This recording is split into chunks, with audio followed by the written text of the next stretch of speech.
crash landing for his entire crew, for a chance to find the enemy and destroy him. And the decision soon pays off. Within minutes, McCluskey spots a tiny white wake in the ocean below. I saw McCluskey point out to the side, and I looked down there, and all I could see was what looked like a little tiny miniature ship down in the water. It's the Japanese destroyer Arashi, the vessel that had been stalking the submarine Nautilus. It has given up its search and is now powering back to the fleet. And that ship was not zigzagging, it was going at what they call flank speed, which means a big bunch of water coming up behind it. They were doing 35 knots or more, and he was heading straight. McCluskey wisely decides that if I just follow this ship back, he'll probably take me back to the Japanese carrier task force. McCluskey changes course and tails the Arashi. If the Enterprise flyers can keep from running out of gas, they may hit pay dirt.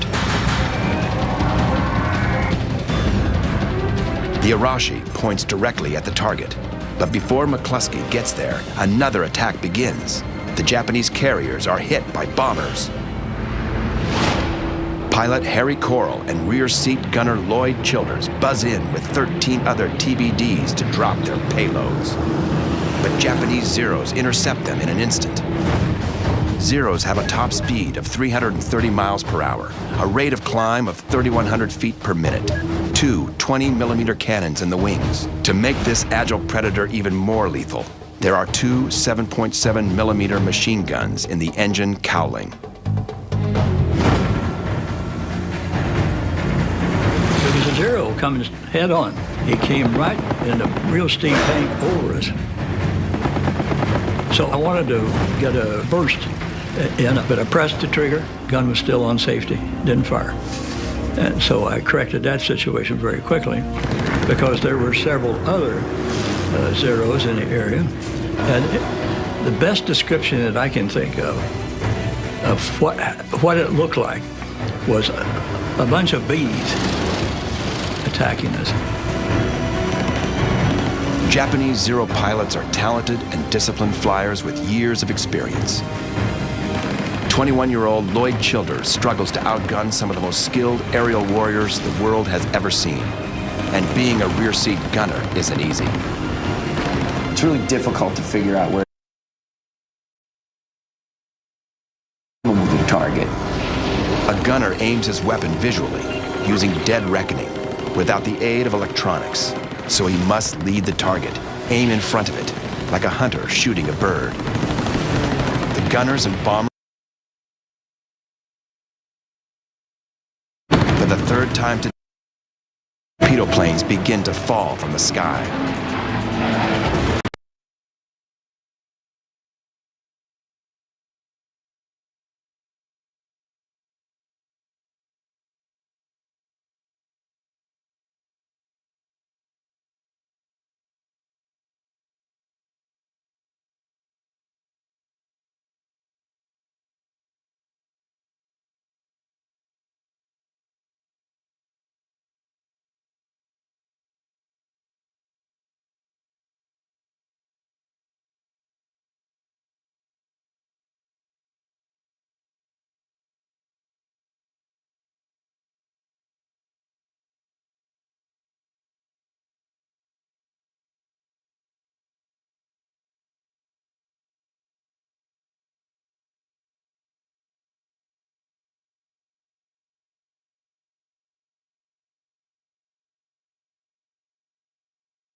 focusing on an incoming torpedo plane attack from VT-3, Yorktown's torpedo squadron, and were forgetting to look around them to see if there were additional attacks coming in. The Zeros have temporarily left the Japanese carriers without air cover.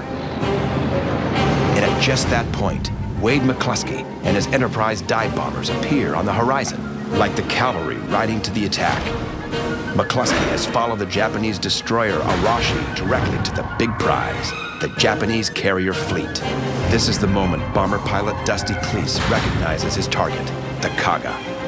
I could see these two great big ships, you know, that were closest to us, and then a smaller one that was farthest away.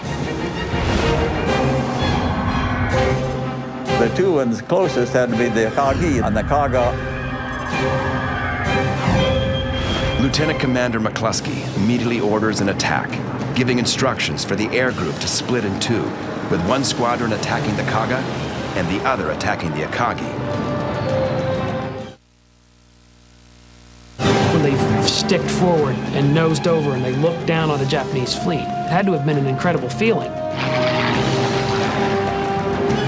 And they were headed directly into the wind. Boy, that's the perfect place to make an aiming spot on ships. Heading into the wind helps a bomber and bomb stay on course. A crosswind can alter the trajectory of both. The air group begins its dive, but there's confusion initially. Everyone goes for the same ship at first, the Kaga. We almost had some mid-air collisions because we had two squadrons that were both starting to try to dive on the same aircraft carrier.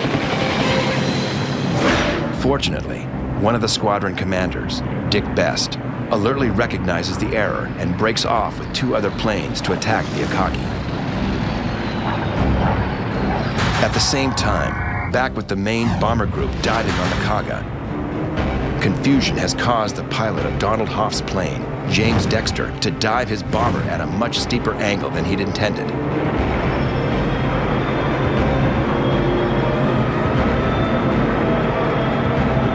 Rather than angling straight down in a 70 or 80 degree dive, he ended up over on his back, so he was over 90 degrees. Hoff is pinned to his seat, diving backward at more than 90 degrees when his ammunition belts begin to fall out of the plane. They started to come out of the can. It was like a big old snake.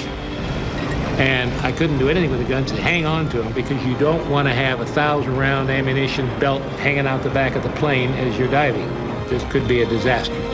Hoff's pilot drops his bombs and pulls up steeply, bringing the ammo belts back into the plane. Unfortunately, the pilot's bomb has missed. Next in line is pilot Lewis Hopkins. The Georgian native is only 23 years old, but he dives as steeply as the rest of them, 13,000 feet straight down. It takes about 22 seconds to go from altitude to your drop point. And in that period of time, it'd be 3 or 4 planes in the same dive. And so you could see the dives ahead and you could see the bombs where they were falling.